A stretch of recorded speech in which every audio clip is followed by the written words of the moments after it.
কিংবা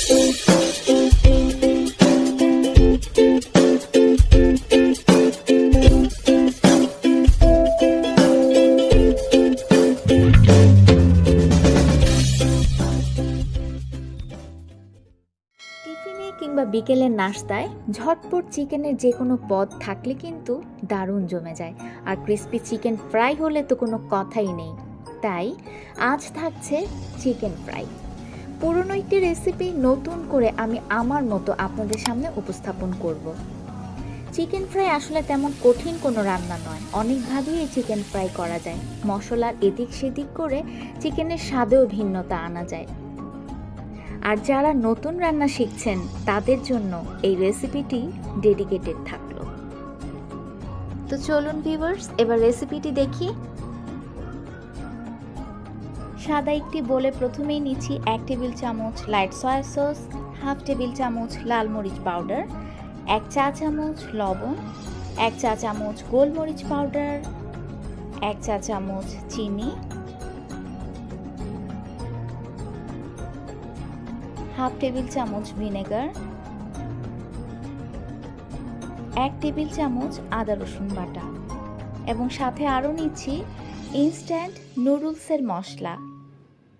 এখানে আমি 1 প্যাকেট মশলা নিয়েছি।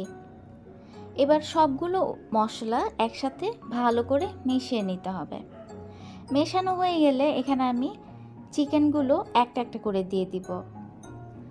আর চিকেন ইচ্ছে করলে আপনি স্কিন সহ নিতে পারেন, আমি এখানে স্কিন ছাড়াই নিয়েছি। আর আমার চিকেনের পরিমাণ এখানে প্রায় 750 গ্রাম।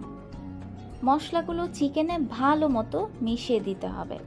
এবার কোটিং তৈরি করার জন্য এনাদার একটি বোলে 1.5 কাপ ময়দা নিব। প্রথমে দিয়ে দিলাম 1 কাপ, তারপর দিলাম 1/2 কাপ, দিচ্ছি 1/4 কাপ কর্নফ্লাওয়ার, লবণ দিচ্ছি 1 টিস্পুন, চিনি 1/2 টিস্পুন, লাল মরিচ পাউডার 1 টিস্পুন, কালো গোলমরিচ powder 1 teaspoon, garlic powder 1/2 table spoon, instant noodles spices 1 packet, 1 চিমটি হলুদের গুঁড়া। সমস্ত উপকরণ ভালো মতো মিশিয়ে নিতে হবে। মেশানো হয়ে গেলে ম্যারিনেট করা চিকেনগুলো মশলা মাখানো ময়দায় গড়িয়ে নিব। চিকেন পিসগুলোকে আমি আধ ঘন্টা ম্যারিনেট করেছি, আপনারা ইচ্ছে করলে আরও সময় নিয়ে ম্যারিনেট করতে পারেন। চিকেন পিসগুলোকে একটা একটা করে চেপে চেপে ময়দায় মাখাতে হবে। সবগুলো কোট করা হয়ে গেলে আবারও মশলা মাখানো ময়দা এবং একবার করে কোট করা চিকেন পিস উল্টে পাল্টে ভালো মতো মাখিয়ে নিব, যাতে কোথাও কোনো ফাঁকা না থাকে। চিকেন ম্যারিনেট করা মশলায় 1/2 লিটার নর্মাল বিশুদ্ধ পানি মিশিয়ে নিব। একবার কোট করা চিকেনগুলো মশলা মিশ্রিত পানিতে 30 সেকেন্ডের জন্য ডুবিয়ে রাখব।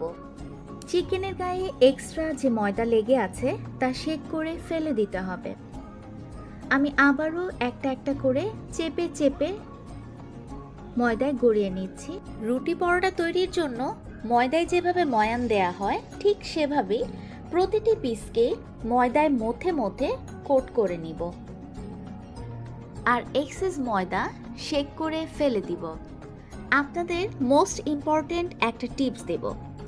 চাইনিজ রেস্টুরেন্টগুলোতে স্বাদ বাড়ানোর জন্য মনোসোডিয়াম গ্লুটামেট বা টেস্টিং সল্ট ব্যবহার করা হয়ে থাকে, যা আমাদের শরীরের জন্য খুবই ক্ষতিকর। নুডলসের ইনস্ট্যান্ট মশলায় কিছুটা টেস্টিং সল্ট রয়েছে। আর আপনারা খেয়াল করেছেন আমি এখানে চিনি ইউজ করেছি। চিনি প্রথমত টেস্টিং সল্টের ক্ষতিকর এফেক্টটা কাটিয়ে দিয়েছে এবং সেকেন্ডলি টেস্টের ব্যালেন্সটাকে ঠিক রেখেছে।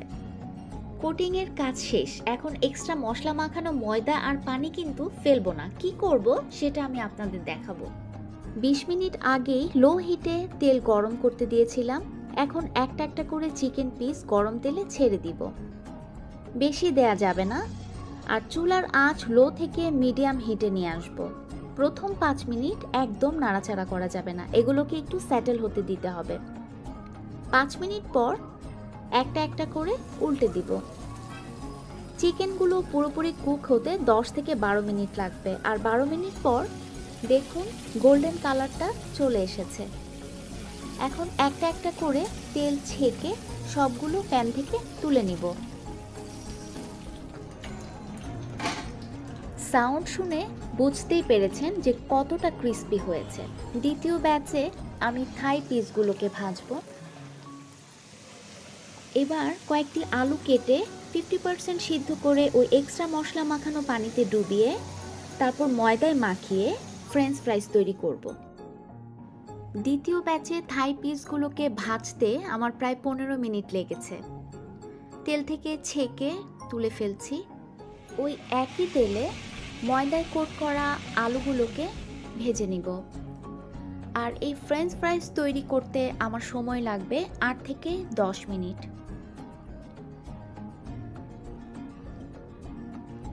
তো ভিউয়ার্স, দেখলেন তো অল্প সময়ে সহজ পদ্ধতিতে ঘরে থাকা সাধারণ কিছু উপকরণ দিয়ে ক্রিসপি চিকেন ফ্রাই তৈরি করে ফেললাম, তাও আবার আমার স্টাইলে। চিকেনের ভিতরটা যে কতটা জুসি ছিল তা আমি আপনাদের দেখাতে পারিনি বলে আন্তরিকভাবে দুঃখিত, কিন্তু বাইরের আবরণটা দেখে তো বুঝতেই পারছেন কতটা ক্রিসপি। এতক্ষণ আমার সাথে থাকার জন্য আপনাদেরকে অসংখ্য ধন্যবাদ।